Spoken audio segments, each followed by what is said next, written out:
So rudely interrupted again, Richard. I really must upgrade to Zoom Pro. If anyone watching would like to donate to my PayPal, I will paste it in the link because I am a working man, but I'm on a very low wage and I do a very worthy job, if you don't mind me saying. So, Richard, tell us a wee bit more about the tree of life and how it relates to the aeonic progression, shall we say. I mean, you've got well, I'll let you explain it. You do it better than me. Okay, tree of life's got various lines, circles, connects to various things. The only three that we need to concern ourselves with at the moment is the path from Kether to Chokmah, from Kether to Binah, and from Kether to Tiferet, because they symbolize they encapsulate the properties of the last two eons. In the first one, the Kether to Binah, it's described as the Great Sea. It's the time when we only knew about the female mysteries. On the other side, when Horus kicked in, probably around 8,000 years ago, we discovered the male function of reproduction. And at that point, the universe's fundamental frequency switched from Binah to Chokmah, which is the archetypal male principle. Hence, for the last 8,000 years, we've all been completely obsessed with male phallic symbolism. It's everywhere. The whole society is predicated on it. Mm-hmm. But now, on the 21st of December 2012, that frequency changed again. It's only changed 3 times in the totality of human history.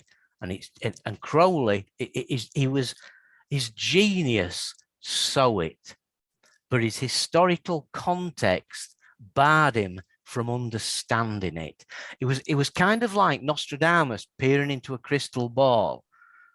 How was Crowley supposed to understand what a modern fighter jet pilot would look like? You end up with like pig-faced men. Yeah, that's a great example from Nostradamus. Yeah, and Crowley, yeah, I don't dispute that. For a split second, he like as I've said, he stuck his head in the womb, in the well.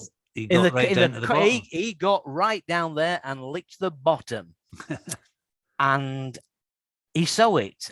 And what he saw blew his mind. He spent the rest of his life attempting to explain it, to define it, to get people there themselves. And, you know, he tried. Can't blame him for that. He saw something that no one else saw. You can't really blame him for not understanding it. But unfortunately, everyone that slavishly follows Crowley's dogma and his construct and his rituals, they're fucked. They're going to go nowhere. Yeah. I mean, I dabbled in magic. I got a Golden Dawn kind of manual, and I worked every day doing my 3 Liber Resh and my pentagrams and my hexagrams, and I did feel a subtle change. Yeah, kind of vague buzz going on, but yeah, really but nothing close to paranormal. That is the problem with every technique, because I mean, let's face it, carved over the entrance door of every mystery school is that get out clause. The real secrets are incommunicable. So, you know, students from the dawn of time have walked under those arches and and thought, well, so they're actually saying that I'm wasting my fucking time being here because you can't teach me what I've come to learn. Mm-hmm. And in a paradoxical way, that is true. The best they can do is point you in the right direction. It's down to you to make that connection. And now Horus has dawned, and we've got access to this pathway that we didn't have access to before, other than briefly at orgasm, or some necromancer hacking his way in with some flipping black magic ritual, kind of hacking his way in through a back door. Mm-hmm. We couldn't get at it. But now we can. And that's I guess the Horus toy is the first example of something which it's the new sex magic. It's evolution's gift to say, right, you've evolved. You can now access this by which you will understand more about that.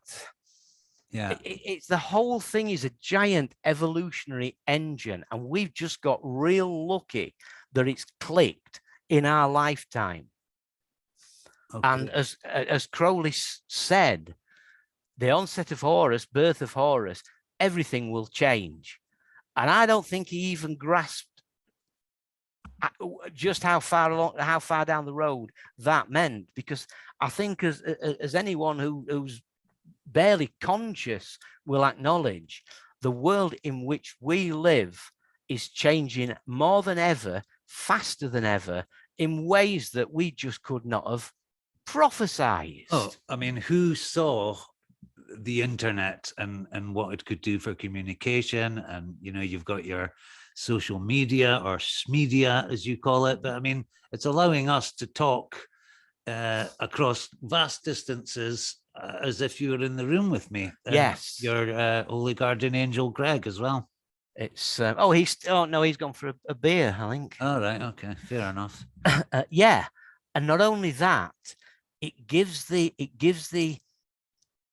facilitates the transmission of ideas across a very wide audience very quickly. So with that in mind, all of the people that kind of have a go at me for saying, look, your occult rituals don't work, you only have to suggest that if just one of them worked, it'd be on SMedia within 10 minutes. Everybody would have had 3 copies by dinner time, and we'd all be living in mansions, and that's the simple truth. Their rituals do not work. Yeah, this is something that's always kind of struck me as, like, these top famous kind of magicians, why aren't they extremely rich with everything they've ever wanted? If you can just conjure up a goetic demon and ask it for something, and and they say, oh, well, it doesn't work like that, and it's kind of unpredictable. Yeah, but that's what it says on the cover of the books, isn't it? Conjure goetic demons, get your flipping whatever entities here. Yeah. And yet, I mean, if you purchased a computer and it was as reliable as A.E. Waite's book to conjure any demon, you'll be on the phone saying, "Well, wait a minute here. This is I'm not happy with this TV." And yet nobody complains. They keep buying into this. I mean, virtually every month, my Facebook feed records another luxury flipping goat skin covered, all singing, all dancing. And you get these infeasibly long titles of books with just so many consonants. There's got to be at least 6 Z's in the, and you think, who is buying this stuff? I mean, are they buying it as fine art because they like the pictures? Or I don't get why people will continue to buy something that clearly does not do what is said on the tin. So why does the magical subculture persist? Because if we allude the process we are going through now, the evolutionary gear shift, to the onset of puberty, as that time kind of kicks in, we become increasingly fascinated by sexual motifs, imagery, whatever, speculation, gossip, our own prejudgments, whatever. Yeah. But that is all speculation until we're lying on that bed, smoking his inaugural post-flipping shag fag, thinking, fuck, I get it. I get all that speculation, and it's the same. It's exactly the same with with the onset of Horus, it's once you've tried it, it's almost like you laid on that bed looking at all the other systems, and suddenly you understand what each author was trying to say. And it's like, God, yeah. And at that point, you get Satanism and Christianity, sorry. And you can see that there really is no difference between either of them or anything else, but only when you look at it from that Horus point. Yeah.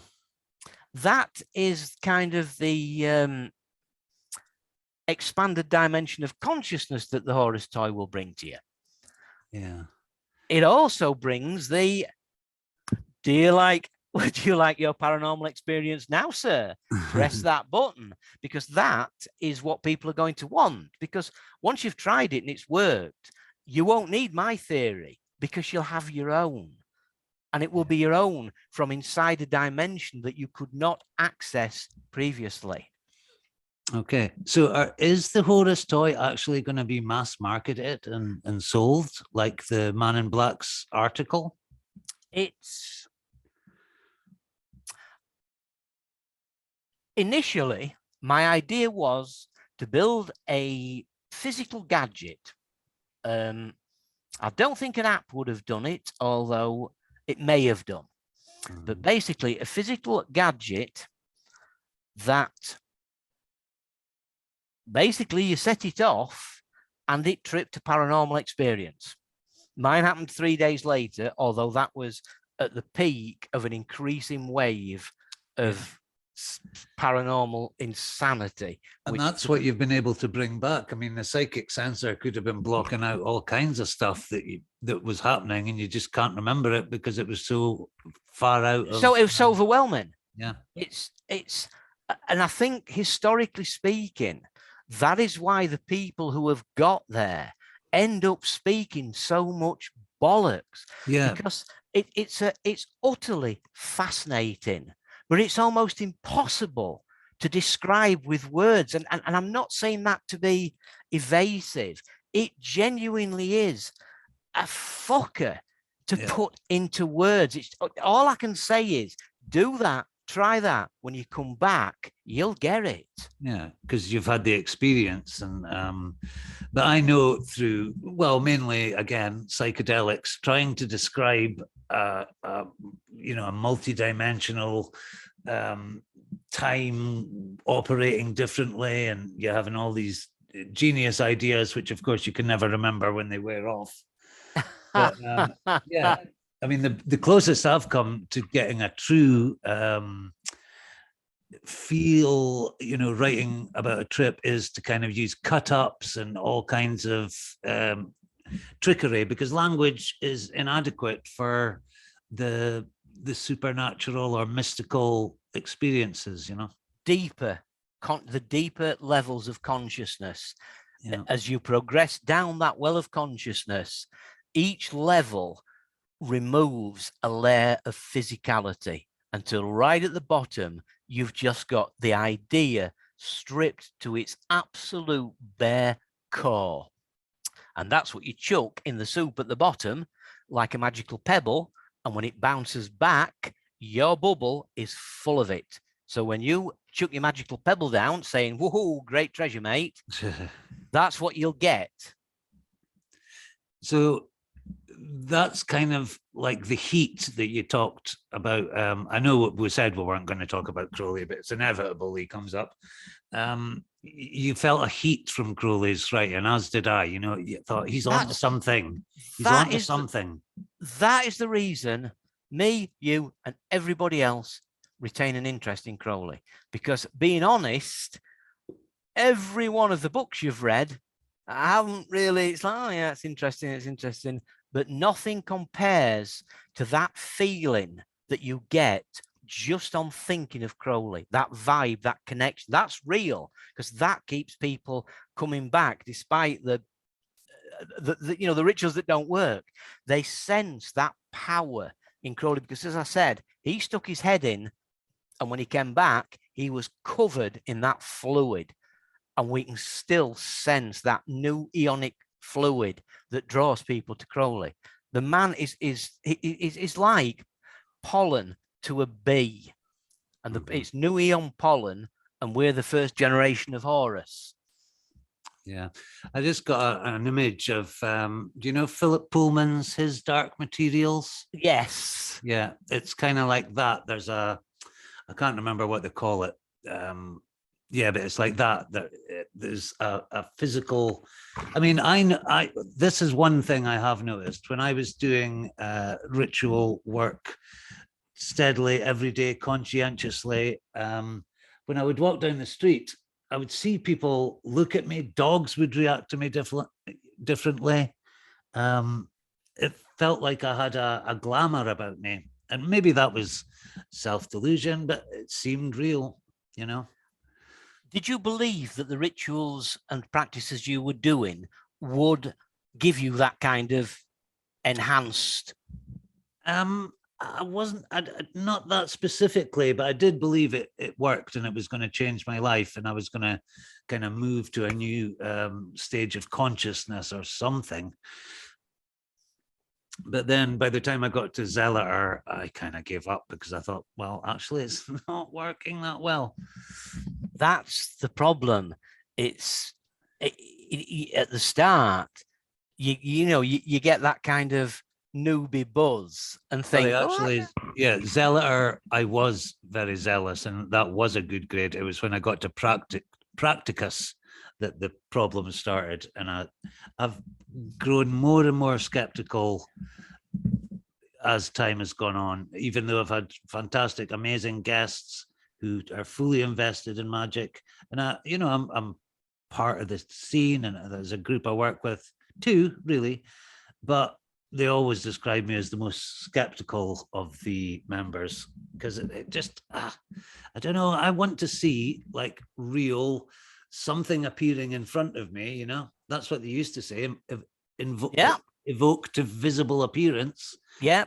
And you get nothing like that. Nothing. No. I once did feel a presence when I'd done a Hecate. I'd been putting plates of food out on the day after the new moon, I think it is, whatever you're supposed to do. I was doing that. But I mean, it's so subtle and open to, oh, that could have been just your imagination, you know. There's very little proof that magic does work. In that case, all I can say is take a ride on the Horus toy. And I'm not being, I mean, I am somewhat noted for being tongue in cheek, but I say this in absolute seriousness.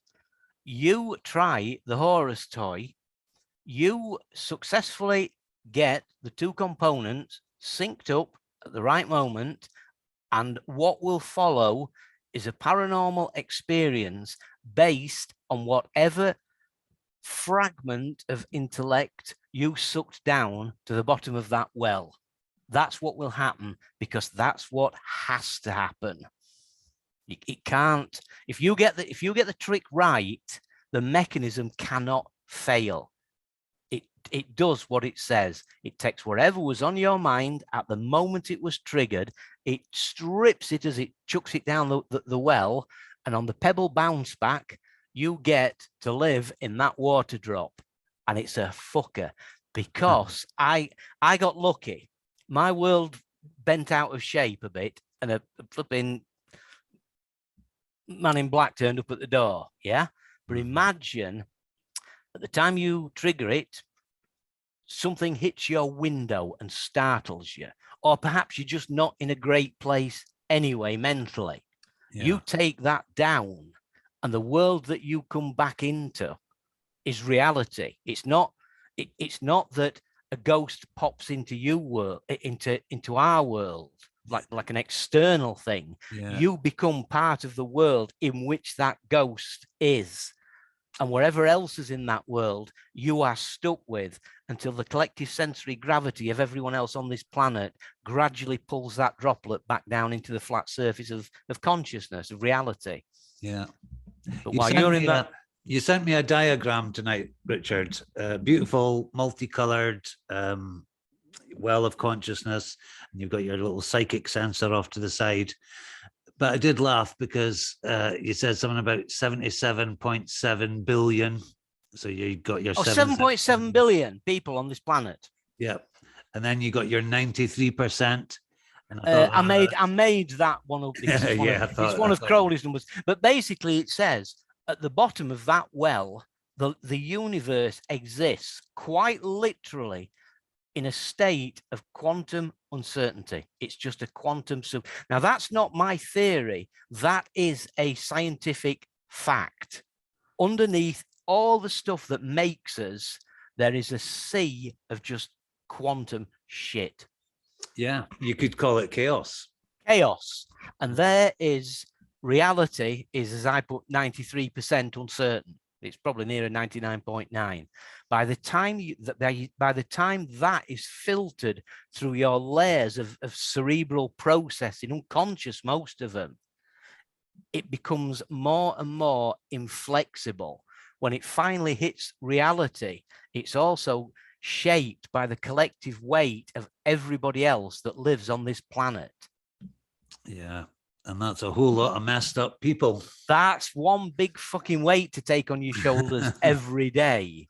Yeah. And of course, as this kind of the serpent eating its own tail, as the universe expands and takes all these things with it, ultimately, just like a bar magnet, all these things will spiral round and re-enter you through that singularity of consciousness that you're trying to get at.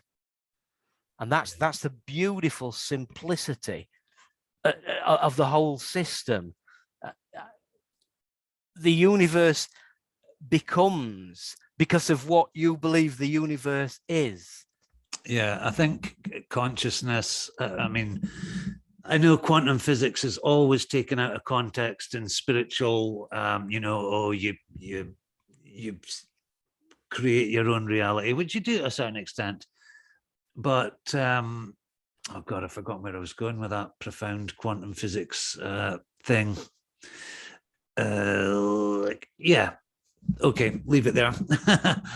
Forgot. So let's round up by, we'll be long dead and gone. The new Aeon of Horus is in its absolute infancy. What, if anything, if our species survives, I mean, we're talking about the heat wave today, that's got to be global warming. We've got war in Ukraine, as I mentioned before. Structures are breaking down. All the old structures are breaking down. The internet has taken over the world. Do you see a time where, like, I don't know how long into the age of Osiris, the Jesus myth, as I believe it is, to be honest, was created by the Roman Empire? What's going to be the next? Is there going to be a new Messiah that is Horusian in nature? It wouldn't surprise me in the slightest if someone claiming to be just that started to appear on the news and started to get a lot of interest. That would not surprise me in the slight. In fact, it may already be happening. We may not just not be aware of it, because it may have started, I don't know, China or somewhere. Yeah. That the news sources aren't very good, but it may have already happened, and that wouldn't because the seat of the crown of Horus is vacant. Putin's made his bid for it, but it will take someone like Jesus, someone that promotes a peaceful message, not someone that points a gun at him. He will fail. But I mean, do you fancy taking a shot at it, new Messiah? Well, I thought you would be more suitable, to be honest, Richard. It's the terms and conditions are shit. They offered it me last year, and it's like, I'm not working Sundays. But surely the Aeon of Horus, you don't have to be like killed and crucified. You can be do what you want. Yeah. Do as thou wilt shall be the do whole of the law. do as thou wilt. And if I mean, that is not just a catchy t-shirt slogan. That is, I mean, you were talking about occult rituals before. That, I don't know if is it 11 words. Those 11 words are an absolutely flawless occult formula. You just have to interpret them. I'd say almost literally, but clearly people haven't. But the gist is, do what thou wilt shall be the whole of the law. If a person can focus the totality of their will to a point, yeah, then the universe that reemerges must be a expansion of that single point. It has no choice other than to be a kind of reflation of the singularity that was created. And he's right. And if you can get your thoughts focused on a single point when the Horus toy fires, you will get a paranormal experience. And what that means is entirely down to personal whatever. So do you at the moment have a working Horus toy? Yes, it's making the tea. Yeah. So, well, I want one and I demand a discount. Well, I was originally going to market the thing as like a standalone device, yeah. And then I realized that having a physical gadget was very limiting, because the parameters I set in may not be at all relevant to the parameters of a user. So I thought, well, don't give them the actual gadget, just give them the technique. Say, you need to achieve this. Here's a million different ways in which you can do it. Pick your favorite. Part 2, you need to achieve this. Here's another million ways of which you can achieve this. Part 3, combine the two at the same time, and you've got ghosts running all over you, mate. Fantastic. So is this going to be in your next book, the paranormal, what's it called? The Paranormal Decided. Yes. Is this going to be in your new book? Yes, the Paranormal Decided is just quite simply what it says on the label. It says what and it's aimed at a general level audience, someone with no previous occult, mystical, paranormal experience, just someone that happens to have an interest. And it's like, right, you want to know what the paranormal is? This is what it is. This is why it works. This is how it works. And this is what you have to do to get at it. Simple as that. Fantastic. Right, we've got the egg timer coming up saying we're running out of time, so I think we'll wrap it up there, Richard.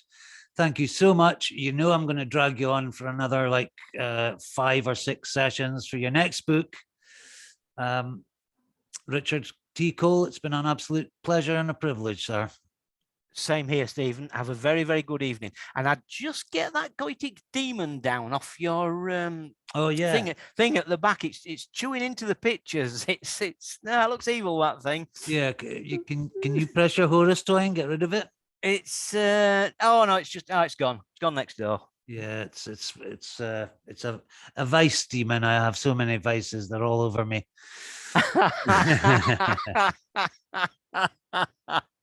Now, you see, you could get one of your commentators to prescribe a decent holy oil for that sort of thing. Well, yes, I'm sure we'll get many comments, Richard. You controversial bastard, you. The truth can hurt. It can. The age of Horus has dawned. The paranormal is now open. It's like, for fuck's sake, there's the door. Just walk through it. Just fucking don't believe anything I say. Just walk through the door, and you'll be like, fucking hell, fire. At last, something that works. At last, something that works. Excellent, Richard. Thank you so much. I hope we keep in touch, and I will end the recording now. Thank you for listening to Saroth, the Mage Experiment with Richard T. Cole. We will see you again very soon, I'm sure. And thank you, Richard, again. You're a gentleman. Not a problem. Okay, mate. See you soon. See you soon. Ta-ta.